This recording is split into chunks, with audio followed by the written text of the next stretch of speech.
Tamil tech today channel பார்வையாளர்களுக்கு வணக்கம். இந்திய ரயில்வே துறையில் காலியாக உள்ள குரூப் டி பணியிடங்களை நிரப்புவதற்கான அறிவிப்பு வெளியிடப்பட்டு கடந்த செப்டம்பர் மாதம் தேர்வு நடைபெற்றது. இதில் மொத்தம் 62,000 பணியிடங்களுக்கு 1.17 கோடி பேர் விண்ணப்பம் செய்திருந்தனர். இந்த தேர்வு முடிவுகள் சமீபத்தில் வெளியிடப்பட்டதை தொடர்ந்து விண்ணப்ப கட்டணத்தை திருப்பி செலுத்தும் பணிகள் நடைபெற்றது.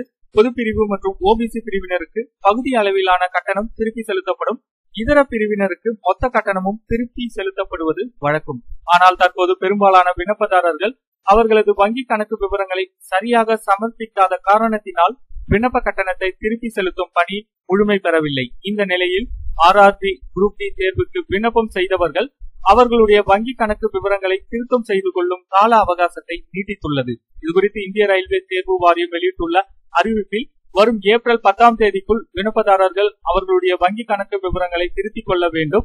இது ஒரு முறை மட்டுமே இந்த வாய்ப்பு வழங்கப்படும். விண்ணப்பதாரர்கள் www.rrbcdg.gov என்ற இணையதளத்திற்கு சென்று உங்கள் வங்கி விவரங்களை திருத்தம் செய்ய வேண்டும். தமிழகத்தைச் சேர்ந்தவர்கள் rrbchennai.gov.in என்ற இணையதளம் வாயிலாக உங்கள் வங்கி விவரங்களை திருத்தம் செய்து கொள்ளலாம் என்று தெரிவிக்கப்பட்டுள்ளது. இந்த தகவலை உங்களுடைய நண்பர்கள் அனைவருக்கும் தெரியப்படுத்துங்க. மேலும் தகவல்கள் சந்தேகங்களுக்கு கமெண்ட் பண்ணுங்க. நன்றி, வணக்கம்.